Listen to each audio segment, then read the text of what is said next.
नमस्कार। आकाशवाणी से समाचार प्रभात के साथ मैं जागृति शर्मा।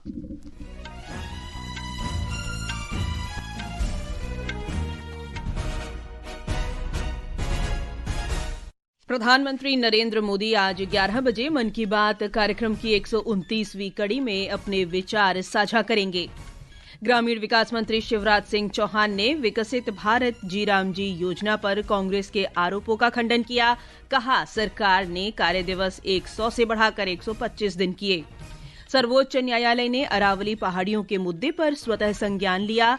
स्वदेशी जहाज निर्माण क्षमता बढ़ाने के लिए 44,700 करोड़ रुपए की निर्माण सहायता के दिशा निर्देश जारी। म्यांमार में आम चुनाव के पहले चरण का मतदान जारी और आईसीसी अंडर 19 विश्व कप के लिए 15 सदस्यीय टीम की घोषणा। आयुष म्हात्रे कप्तानी करेंगे।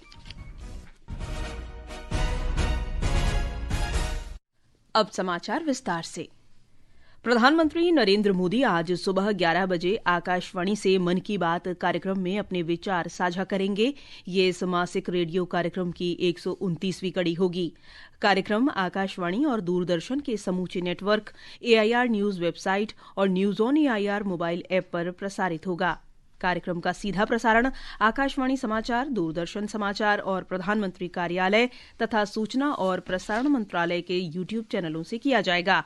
आकाशवाणी से हिंदी प्रसारण के तुरंत बाद कार्यक्रम का क्षेत्रीय भाषाओं में भी प्रसारण होगा।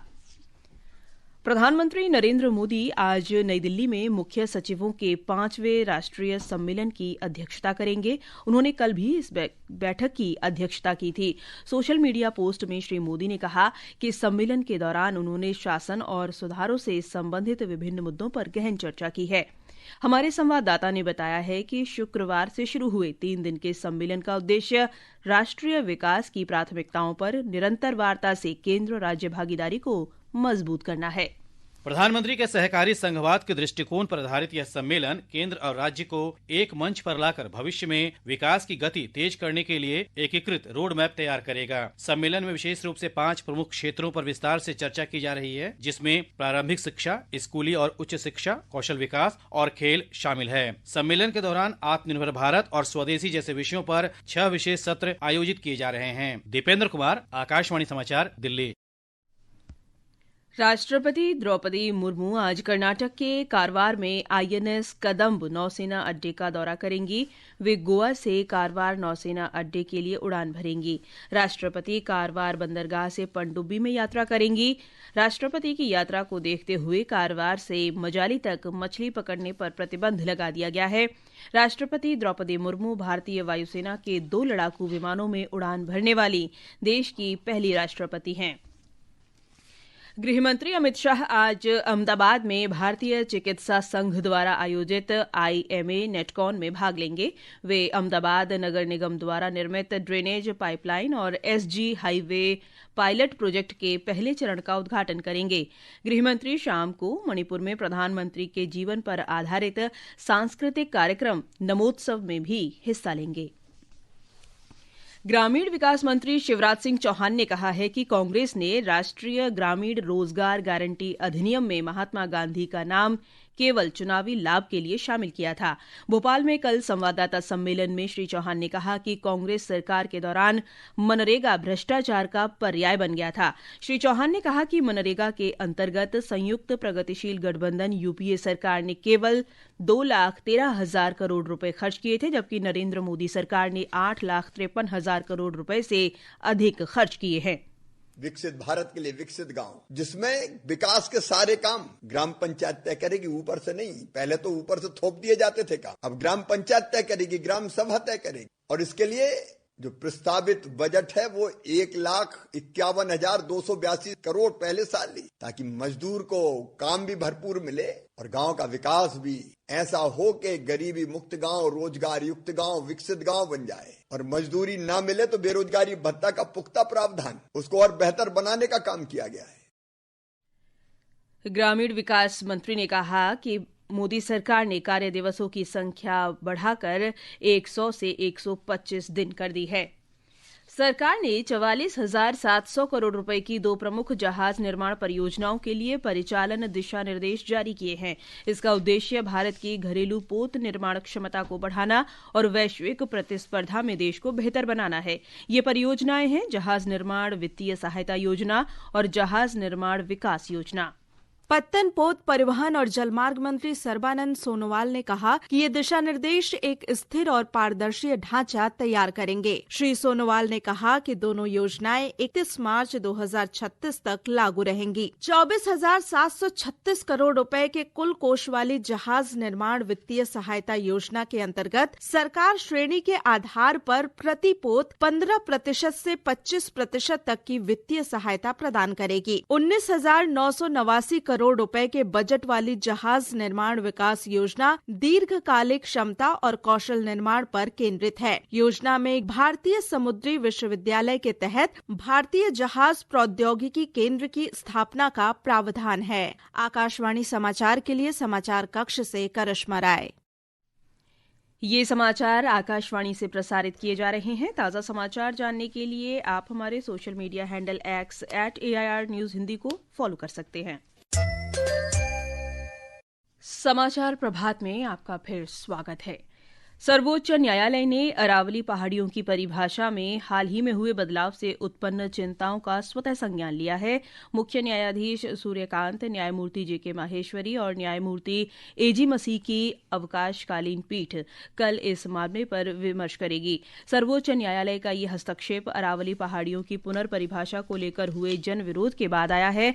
पर्यावरण संगठनों और नागरिक समाज समूहों ने चेतावनी दी कि परिभाषा में ढील देने से खनन और निर्माण गतिविधियों का खतरा बढ़ जाएगा। सर्वोच्च न्यायालय उन्नाव दुष्कर्म मामले में उत्तर प्रदेश के पूर्व विधायक कुलदीप सिंह सेंगर को दी गई उम्र कैद की सजा को निलंबित करने के खिलाफ केंद्रीय अन्वेषण ब्यूरो CBI की याचिका पर कल सुनवाई करेगा।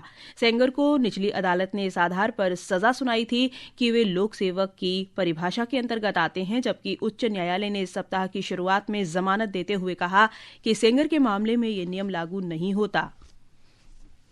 वर्ष 2025 भारत की विकास यात्रा में एक निर्णायक अध्याय के रूप में जाना जाएगा। इस वर्ष ने नीतियों और प्रगति में बदलते इरादों को साकार होते देखा। विशेष श्रृंखला सुधारों का वर्ष में आज हमारे संवाददाता वर्ष 2025 में बुनियादी ढांचा क्षेत्र में देश की प्रगति पर एक रिपोर्ट प्रस्तुत कर रहे हैं। साल 2025 में बुनियादी ढांचे पर विशेष ध्यान दिया गया, जिसमें रेल, सड़क, हवाई, समुद्री और डिजिटल नेटवर्क शामिल है। केंद्र सरकार ने बुनियादी ढांचे पर 11 लाख करोड़ रुपए से अधिक खर्च किए, जो देश की GDP का 3.1% है। इस साल रेलवे के क्षेत्र में कई नए कीर्तिमान स्थापित हुए। तमिलनाडु के रामेश्वरम में भारत के पहले वर्टिकल लिफ्ट सी ब्रिज पम्बन ब्रिज का उद्घाटन किया गया, जो आधुनिक तकनीक और इंजीनियरिंग की एक बड़ी उपलब्धि है। वहीं उधमपुर श्रीनगर बारामूला रेल लिंक परियोजना में दुनिया का सबसे ऊंचा railway arch bridge Chenab bridge का भी उद्घाटन हुआ। इसके अलावा पहली बार मिजोरम को राष्ट्रीय रेलवे नेटवर्क से जोड़ा गया। प्रधानमंत्री नरेंद्र मोदी ने कहा कि यह सिर्फ रेल संपर्क नहीं, बल्कि मिजोरम के लोगों के जीवन और आजीविका में क्रांतिकारी बदलाव लेकर आएगा। For the first time Sairang in Mizoram will be connected directly with Delhi by the Rajdhani express. This is not just a railway connection, but it is a lifeline of transformation. It will revolutionize the lives and livelihoods of the people of Mizoram. देश का metro network 2014 में जहां 240 kilometre था, वह 2025 में बढ़कर 1000 kilometre से भी ज्यादा हो गया है और भारत दुनिया का तीसरा सबसे बड़ा मेट्रो नेटवर्क बन गया है। वहीं बिहार में पहली वंदे मेट्रो शुरू हुई, जो जयनगर को पटना से जोड़ती है। इसके अलावा विमानन क्षेत्र में भी भारत ने बड़ा मुकाम हासिल किया। भारत अब दुनिया का तीसरा सबसे बड़ा घरेलू विमानन बाजार बन गया है। हवाई अड्डों की संख्या 2014 में जहां 74 थी, वह 2025 में बढ़कर 163 हो गई है। इसके अलावा राष्ट्रीय राजमार्गों की लंबाई भी 1,32,000 किलोमीटर से बढ़कर 1,46,000 किलोमीटर से ज्यादा हो गई है। देश की बुनियादी ढांचे में हो रहे निवेश न सिर्फ अर्थव्यवस्था को नई ऊर्जा दे रहे हैं, बल्कि 2047 तक भारत को विकसित देश बनाने की दिशा में एक महत्वपूर्ण कदम है। दीपेंद्र कुमार, आकाशवाणी समाचार, दिल्ली। म्यांमार में आज आम चुनाव के पहले चरण के लिए वोट डाले जा रहे हैं। चुनाव 3 चरणों में होगा। ये चुनाव वर्ष 2021 में सेना द्वारा नोबेल पुरस्कार विजेता आंग सान सू की सरकार गिराने के 5 साल बाद हो रहा है। भारतीय क्रिकेट कंट्रोल बोर्ड ने आगामी आईसीसी अंडर 19 विश्व कप के लिए 15 सदस्यीय टीम की घोषणा कर दी है। विश्व कप जिम्बाब्वे और नामीबिया में अगले वर्ष 15 जनवरी से 6 फरवरी तक खेला जाएगा। टीम की कप्तानी आयुष म्हात्रे करेंगे और विहान मल्होत्रा उपकप्तान होंगे। सिक्किम के पाक्योंग जिले में कल माई भारत पहल के अंतर्गत कपुथांग सरकारी पॉलिटेक्निक में फ्लैगशिप योजनाओं पर कार्यशालाएं आयोजित की गईं। एक रिपोर्ट।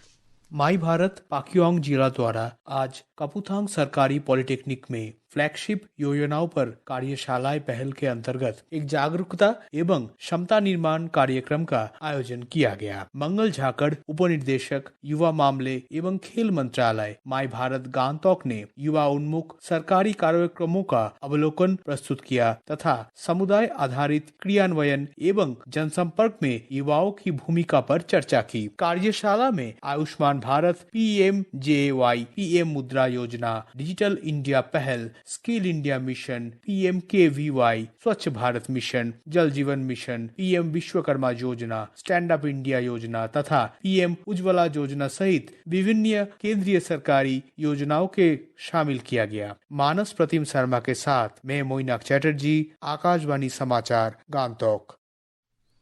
उत्तर भारत के अधिकांश इलाके शीतलहर और घने कोहरे की चपेट में हैं। मौसम विभाग ने दिल्ली, हिमाचल प्रदेश, पंजाब, हरियाणा, चंडीगढ़ और उत्तर प्रदेश में आज घने कोहरे का अनुमान व्यक्त किया है। और अब आज के समाचार पत्रों की सुर्खियों के साथ हैं फरहत नाज। धन्यवाद जागृति। आज प्रकाशित अखबारों ने अलग अलग खबरों को सुर्खी बनाया है। दैनिक जागरण ने उत्तर प्रदेश, पश्चिम बंगाल सहित 12 राज्यों और केंद्र शासित प्रदेशों में SIR के पहले चरण की कार्रवाई को प्रमुखता दी है। 12 राज्यों से हटे 6.5 करोड़ मतदाता।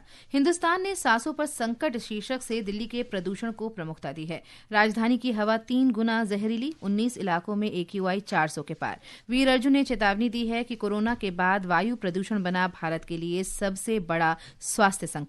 विशेषज्ञों के अनुसार तुरंत ठोस कदम नहीं उठाए गए तो हालात साल दर साल और बिगड़ेंगे। नवभारत टाइम्स ने राजधानी में जल प्रदूषण पर CGWD की रिपोर्ट को प्रमुखता दी है। रिपोर्ट में दावा, दिल्ली के पानी में ज्यादा फ्लोराइड, इससे दांतों और हड्डियों को ज्यादा खतरा। पत्र ने वायु प्रदूषण पर सरकार के प्रयासों को भी दिया है। DSSB की मार्च में होने वाली परीक्षा पर रोक को पंजाब केसरी ने सुर्खी बनाया है। पत्र के अनुसार इस परीक्षा की आयु सीमा बढ़ेगी। वाईफाई टैलेंट रिपोर्ट के अनावश्यक खरीद के साइड इफेक्ट को राजस्थान पत्रिका ने प्रमुखता दी है। फैशन या दिखावा, अलमारियों में भरे कपड़े, कीमत चुका रही धरती। खरीदे गए अधिकतर कपड़ों का इस्तेमाल नहीं करते लोग, कार्बन उत्सर्जन और पानी की खपत बढ़ रही। पत्र ने ग्रेड +2 वर्क स्टडी को भी प्रकाशित किया है। वर्क लाइफ अनबैलेंस, परिवार को समय देने के लिए 62% चाहते हैं नौकरी बदलना। दैनिक भास्कर ने नीति आयोग के देश को ग्लोबल एजुकेशन हब बनाने के रोड मैप को अपनी सुर्खी बनाया है। अंत में मुख्य समाचार एक बार फिर। प्रधानमंत्री नरेंद्र मोदी आज 11 बजे मन की बात कार्यक्रम की 129वीं कड़ी में अपने विचार साझा करेंगे। ग्रामीण विकास मंत्री शिवराज सिंह चौहान ने विकसित भारत जी रामजी योजना पर कांग्रेस के आरोपों का खंडन किया। सर्वोच्च न्यायालय ने अरावली पहाड़ियों के मुद्दे पर स्वतः संज्ञान लिया। स्वदेशी जहाज निर्माण क्षमता बढ़ाने के लिए 44,700 करोड़ रुपए की निर्माण सहायता के दिशा निर्देश जारी। म्यांमार में आम चुनाव के पहले चरण का मतदान जारी और आईसीसी अंडर 19 विश्व कप के लिए 15 सदस्यीय टीम की घोषणा। इसके साथ ही समाचार प्रभात का ये अंक समाप्त हुआ। नमस्कार।